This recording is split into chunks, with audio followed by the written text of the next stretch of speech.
एक नदी किनारे एक कछुआ रहता था। वह बहुत ज़्यादा बातें करता था। जंगल के सभी जानवर उसे नदी किनारे पानी पीने आते थे। उनको बिठाकर ढेर सारे किस्से सुनाता रहता था।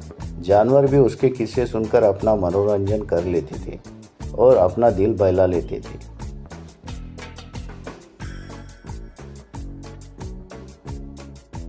एक दिन मेंढक उछल उछल के तेजी से कछुए के पास आ रहा था। कछुए ने उसे दूरी से देखकर बोला, अबे मेंढक, तू ऐसे दौड़ क्यों रहा है?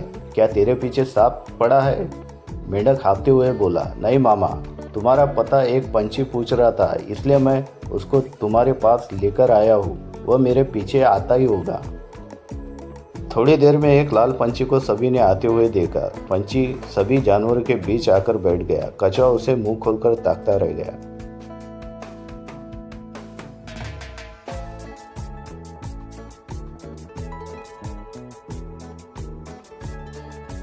पंछी बोला, नमस्कार कछुए मामा, मैं उत्तर जंगल से आया हूँ, तुम्हारे लिए खुश खबर लाया हूँ। कछुआ बोला, खुश खबर क्या है? पंछी, बताओ, मैं जानने के लिए बावला हो रहा हूँ। पंछी बोला, उत्तर जंगल में तुम्हारी बड़ी बहन ने भेजा है। तुम्हारी भांजी का विवाह अगले सप्ताह में है, तुम्हें जरूर आना है। कछुए ने खुशी से फूले नहीं समाया। अरे वाह, मेरे भांजी का विवाह, मैं जरूर जाऊँगा। बता पंछी, तुम्हें क्या चाहिए? तुमने आज ऐसी खुशखबर सुनाई है कि खुशी के मारे जंगल तुम्हारे नाम कर दूँ। इसकी कोई ज़रूरत नहीं, बस वक्त पे पहुंच जाना। ऐसा कहके पंछी वहाँ से उड़ गया। पंछी के जाने के बाद सभी जानवर खुशी से उछलने लगे और कछुए को बधाई देने लगे। कछुआ ऐसे खुश हो रहा था जैसे पहली बरसात हो। दूसरे दिन सभी जानवर कछुए को विदा करने पहुंचे। कछुआ पूरी तरह तैयार होकर उनसे बोला, मेरे भाइयों, मेरे बगैर दुखी मत होना। बस मैं यूं गया और यूं आया।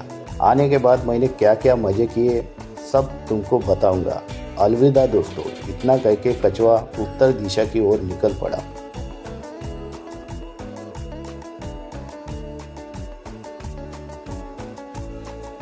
धीरे धीरे कछुआ जंगल की सीमा पार कर चुका और आगे बढ़ने लगा। तभी उसे एहसास हुआ कि कहीं वो गलत दिशा तो नहीं जा रहा। इसलिए पेड़ पर बैठी चिड़िया को आवाज़ लगाई। पेड़ पर बैठी चिड़िया ने नीचे कछुए को देखा। उसने सोचा कछुआ कुछ पूछ रहा है, इसकी मदद करनी चाहिए।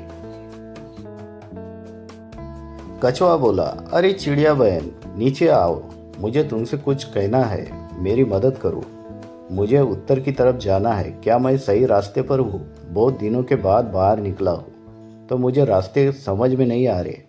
चिड़िया तुरंत नीचे कछुए के पास बैठ गई। चिड़िया ने कहा, तुम सही रास्ते पर हो भैया, पर आगे एक झील पड़ेगी, उसमें बहुत सारे मगरमच्छ रहते, इसमें जान का खतरा है। इसलिए यहाँ दाई तरफ जो कच्चा रास्ता है वहाँ से जाना, इसके बाद आगे जाकर मुख्य रास्ता पकड़ लेना। कछुए ने पंछी को धन्यवाद कहा और धीरे धीरे आगे बढ़ने लगा।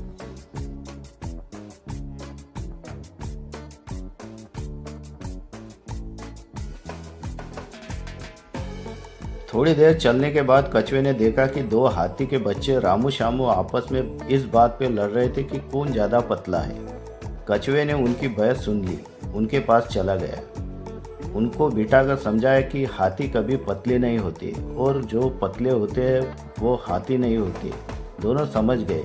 बाद में कछुए ने जो बातों का सिलसिला चालू किया तो वो रुका ही नहीं, बोलता ही चला गया। वो पता नहीं कितनी देर तक उन्हें अपने किस्से सुनाते रहा, जब तक रामू शामू के घर वाले उनको जबरदस्ती उठाकर न ले गए। हाथियों के बच्चों का पीछा छूटने के बाद कछुआ आगे बढ़ा। तभी आगे से एक भालू आते हुए दिखा। वो बहुत गुस्से में दिख रहा था। कछुए की बातें करने की खुजली जागी। उसने कहा, क्या मुझे तुम आगे का रास्ता बता सकते हो?